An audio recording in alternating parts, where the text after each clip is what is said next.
BBC Sounds. Music, radio, podcasts.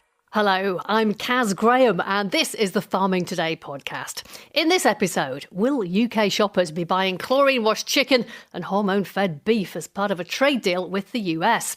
The President of the National Farmers Union tells us he is confident they will stay off supermarket shelves and the government won't go back on its food standards promises in trade negotiations. Also coming up, farm incomes in Scotland drop by 50%. That's hugely alarming, considering the investment by farmers and, that everything that farmers do. We'll have more from the President of NFU Scotland a little later. Plus, we'll be hearing from his English counterpart, Tom Bradshaw, on tariffs, Trump and trade deals. First, though, all this week we are looking at the farmed fish industry. In the UK, it's dominated by salmon, but we also farm trout. Trout farming has been around since the 1950s, and now, according to the British Trout Association, around 17,000 tonnes of rainbow trout are produced each year on inland freshwater farms in England and Wales and in marine environments in Scotland. Marie Lennon has been to visit one of the UK's smaller trout farms. On the edge of a small town in the southwest corner of Wiltshire, the crystal clear chalk stream sparkles under gentle April sunshine. But within and outside a small blue building are tens of thousands of rainbow trout, looked after by Jack Glendinning and his team. We're going to start in the noisiest part of the production, and this is where everything begins. What's here? Yes, we've got the trays and the rainbow trout eggs go in there. We buy them in from the farm in Dorset and then they hatch.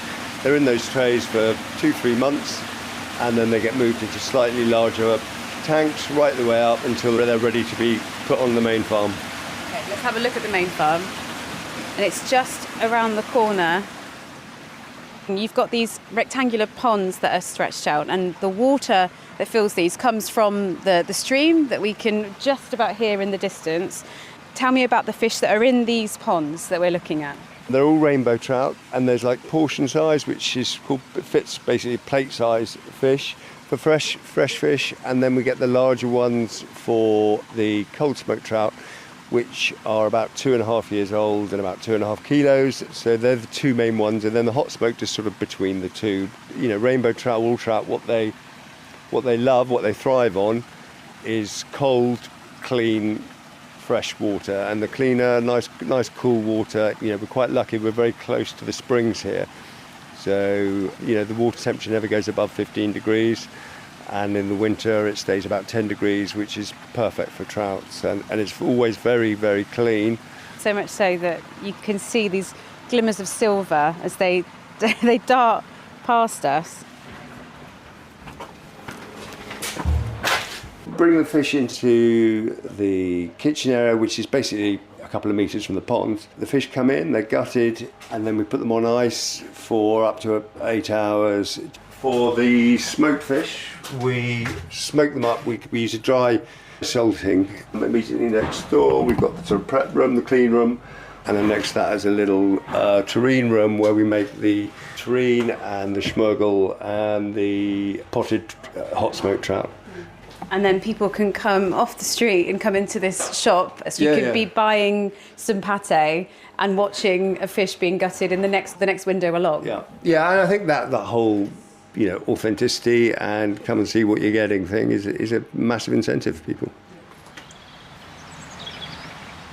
For the farmed fish industry, there's a lot of talk about sustainability, how to make this a really sustainable source of protein for people. Where does trout sit with that?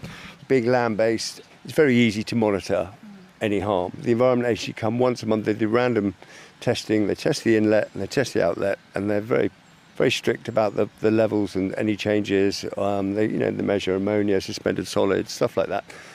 The whole aquaculture generally has improved, but we're still using about 6% of the feed mix includes fish oil or fish meal. There are alternatives. We've done a trial with black soldier fly, sort of pelletized into the feed. We tried a live one as well. Someone else grew them and then we fed them live to the fish, which the trout love them. And the main problem is that the cost of production still isn't there. It's still too high. But I think there's interesting stuff going on with the algae production that's more and more has been incorporated into the feed. The technology for that seems to be, it's beginning to mature, and I think that should drive down costs. How much are you taking into consideration the welfare of your fish? We're incentivised just to go slow. We don't push them as hard as we could do.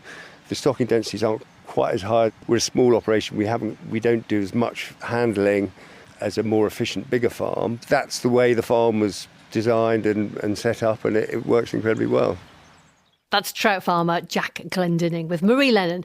And tomorrow, it contributes 1.4 billion to the UK economy. We are talking about Scottish farmed salmon. Now, the President of the National Farmers Union in England has told Farming Today he's confident that the UK government will stand firm on food standards in trade negotiations with the USA. Right now, the UK and EU don't allow the import of products such as beef from cattle fed on growth-promoting hormones and chicken washed in chlorinated water. President Trump has overturning these restrictions very much in his sights. But Tom Bradshaw, the NFU president, told Charlotte Smith he believes they won't be bargained away as the UK and the US continue to thrash out a trade deal, and that consumers will support British produce. Backing British farming is something we've been calling for the public to do, and we know that we've got overwhelming support from the British public when it comes to buying British. They really support our high standards of animal health and welfare, and they don't want to see UK production undermined by imports from the US that don't meet our high standards of production. Well, this, of course, is the other thing, isn't it? This potential trade deal with the US, which we have discussed a lot on this programme over the years. That could be worse for farmers. Is that your fear? Well, that is our fear. But at the moment, the government are really sticking to their red lines. They've got their manifesto commitment about maintaining our high standards of animal health and welfare, and they're saying they will not cross them. And at the moment, they're standing firm to that. But the trade deal's not done. And until they get to that trade deal agreed with the US president, we won't know what the terms are. And we expect them to uphold our standards of production. The public expect them to uphold our standards of production. And so does the EU market, which is such a critical trading partner. So this is the no beef which is fed with hormones, no chickens which have had this chlorine-based wash over them. That you think, even with everything that there is there to play for now, that's still going to remain non-negotiable? It has to remain non-negotiable, because otherwise we're undermining our high standards of production, our high cost of production, because the British public have said they do not want their food produced in that way. And even today in the US, when they're using that antimicrobial wash, we know that 4% of the poultry on their retail shelves still has salmonella. We do not want that poultry being brought into our country. That's Tom Bradshaw, President of the National Farmers Union. Well, Tom Bradshaw's predecessor at the NFU, Baroness Minette Batters, will be leading a review of farm profitability in England for DEFRA. That's the Department for Environment, Food and Rural Affairs. DEFRA says listening to farmers will be at the heart of Baroness Batters' work, and she will propose actions for government and industry to support farm profitability. Well, some farmers, particularly those protesting recently, might hear farm profits and say, what profits? Figures just released for Scotland show that in 2023 to 24, average farm incomes fell by 50%. That is 50% on the previous year. The Scottish Government's Farm Business Survey puts the average income at £35,500. Lowland cattle and sheep farm incomes fell by 87%, and just over two-thirds of those farms were making a loss. Andrew Connon is president of NFU Scotland, and he told me what he made of those figures. We're hugely concerned of those figures coming through. 51% fall for the year ending 23-24. And, that's hugely alarming considering the investment by farmers and, that everything that farmers do, not just providing food, but for the rural economy, delivering for biodiversity and nature and climate change going forward. And to see a big fall like that is hugely alarming. Tell me about what the main factors behind that drop may be. I think it's just the pressure on the costs associated with running a business these days. There's just a massive squeeze on our industry, from suppliers and all the way through. Interest rates haven't helped either, and there's massive challenges there. Well, you talk about increased costs, but beef and sheep prices, as you know, because you farm them, have been at record highs in the last 12 months. I mean, some people would argue that if farms aren't profitable at the time of record mark prices, they're doing something seriously wrong.